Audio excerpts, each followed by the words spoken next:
Was there any of you just scrolling over your life and wasting your potential? But you have genuinely tried to quit doomscrolling, but failed. Trust me, I've been there too. Hello everyone, my name is Mohan Magesh. I'm a JC1 student in Singapore. So let's all try to solve this issue for once and for all. Wait, just before we dive into this issue in a minute, do you really know how harmful doomscrolling is? Of course I know. Doomscrolling. It wastes my time, messes up my sleep, and makes me tired all the time. That's it, right? That's just the tip of the iceberg. Research after research after research have shown that doomscrolling is much dangerous and scarier than we all think. First, a research in 2021 showed that doomscrolling causes high level of anxiety, stress, and depression, which causes us to have poor mental well-being. Second, Harvard stress expert Dr. Aditi Nargar has said that doomscrolling causes popcorn brain. This is a biological phenomenon where the brain is popping due to overstimulation, which is by none other than doomscrolling. Third, a 2021 research in molecular psychiatry, which was done by researchers from University of Chicago and Cambridge, have found out that there has been a significant reduction in grey matter in many parts of the brain in problematic internet users, also doomscrollers.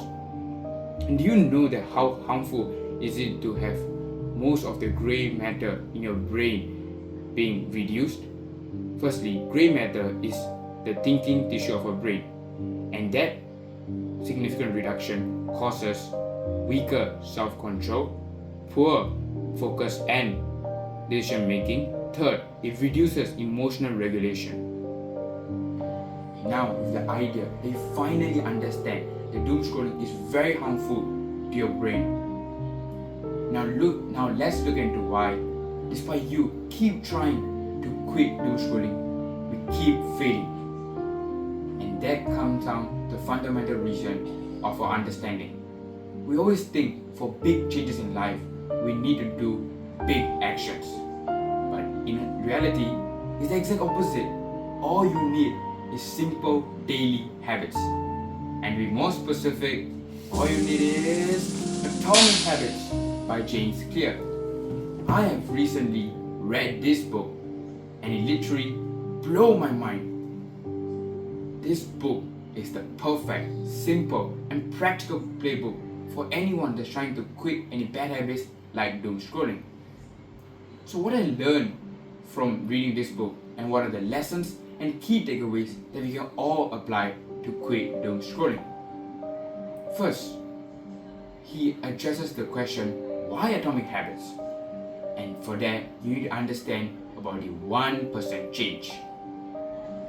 But now, as you can see, the 1% change, if you increase by 1% every single day for a year, you increase by 37 times. By the same time, if you decrease by 1% every single day, you decrease almost to the 0 mark. In the book, James Clear said that to embrace a good habit and break a bad habit, we must embrace systems and not goals. So let's ask Kanda, how do you attempt to solve your doomscrolling problem? I set goals like everyone. Like, I would tell myself I'd quit doomscrolling in a month. But I don't understand. I keep failing. I don't understand why, but I just keep failing. It doesn't work. And that is exactly why James Clear have said and championed systems over goals. So let's look at why. Because winners and losers both set the same goal. So that can be the differentiating factor, right? And next, systems only set momentary change. So that means it can only last for a short time. Third, goals restore happiness. Only when we attain a certain goal, we are happy. Until then, we are not. Fourth, goals odd. against our long-term success. And this is very clearly associated with the goal matter effect. It's this idea between the system and the goal. And, like say you're playing a sport. In every sport, the goal is to have the best score on the scoreboard at the end of the game. But it would be ridiculous to spend all game looking at the scoreboard because it wouldn't help you in any way. So, in fact, if you just ignored the score the entire time and just focused on a better process or playing a better way or a better scheme or strategy, then you probably would end up with the best score. I think Bill Walsh, he was the Super Bowl winning head coach for the San Francisco 49ers. He had this quote, it was like, the score takes care of itself. And that I think that probably applies to a lot of tracking and Oh, wait, that actually makes perfect sense. Wait, then how do I incorporate these atomic habits to my system to finally quit doomscrolling? I really want to quit so bad. To address the question, our boy James Clear has said clearly in the book Atomic Habits that to embrace good habits and break bad habits, we must utilize something he called as the 4 laws of behavior change. First, we must make a habit invisible. Second, we must make it unattractive, like ugly, boring. Third, we have to make it extremely difficult. And fourth, we have to make the reward unsatisfying. Okay, so first, let's look at the first law, make it invisible. We need to understand that even small clues matter. Our brain picks them up even before we consciously do them. And that is why we need to make our environment, which is what he called in his book, where motivation is overrated, environment matters more. So you need to understand that the biggest changes in life are not done internally but externally. Our environment shapes us. So if you want to create good habits, you have to create a good environment. And if you want to break a bad habit, you have to remove the cues that remind you of the bad habits. And you need to understand that the most choices in our life daily are not shaped by discipline or purpose, but instead it's shaped by the most obvious choice. So we have to make, for example, doomscrolling, our phone, which is the cue, as invisible as possible. And for that, it's a simple thing where we just have to put our phone away. It sounds simple, but trust me with this. You pass the phone to a colleague or put it in another room, and don't use it while you're doing your work or studying and stuff. So that over time, if you keep repeating this, you become less dependent on your phone. This is a simple trick, but works like a charm. Okay, now let's move on to the second law, make it unattractive. The thing about this is that every craving is a surface level desire and deep underlying motive. And the different ways to address this deep underlying motive that we have from our ancestors' time, like to obtain food and water, to form social bonds, to reduce uncertainty and get social acceptance. There's just different ways.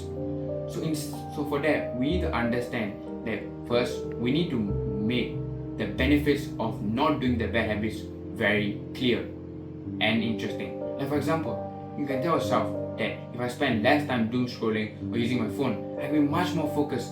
I can be the best version of myself. I can do my exam if you're a student and get a promotion if you are a working employee.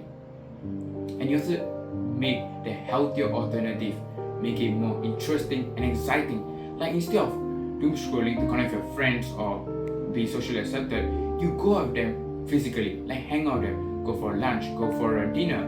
Also, you can do like sports, like they all have common interests. And fun fact, Manchester United is the best football club. Okay, now moving on to the third point, make it difficult. It may sound easy, but it is one of the most important points, because when you make it difficult, because we are trained to choose things that are most convenient to us. We are not a disciplined humans by evolution. We just choose what's the most easiest at that particular time. So you make it something so difficult, you're preventing yourself and increasing your odds of not doing it. So for example, and for that you need to increase friction. And second, purchase a one-time a device or make a one-time choice that will keep giving you increasing return. Okay, to increase friction, what you can do, and combine the one-time purchase, you can maybe buy like pro versions of social media blockers, like 1 sec, or even if you can't afford that, you can use the free trial and maybe multiple apps to just increase the friction of you going to social media and try to make the action as impractical as possible. So by adding a lot of friction, you're making the task basically impossible to do. That's what we want, right? And fourth, this is the most important, because all those 3 steps are just to establish habit. These 4 steps completes the habit loop and make sure the action is not just done once but repeated again and again, so it becomes a habit that gives long-term benefits. So how do you make it unsatisfying? And that's where your accountability partner comes. It can be your family member, your colleague, your whoever that you trust, your gym personal trainer or whatever.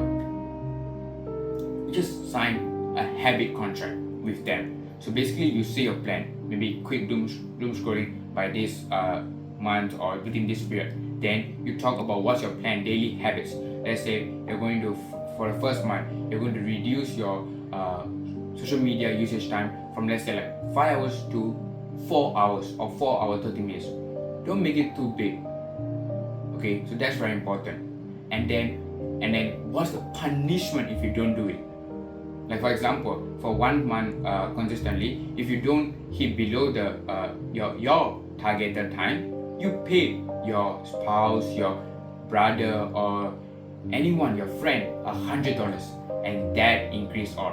When money comes to play, you are serious. So if you want to see a real change, follow these 4 laws of behavior change, and you will be happy to see this video. And that's why I recommend you guys all to read Atomic Habits by James Clear. It's a fantastic book by anyone that not only want to quit doom scrolling but also want to build great habits like going to the gym, improve your personal life. So I hope that you find this content interesting and helpful. If it does, please support us and subscribe. Thank you. Will you? Thank you. And of course I'll subscribe. I am the definition of aura. I am aura. I am him.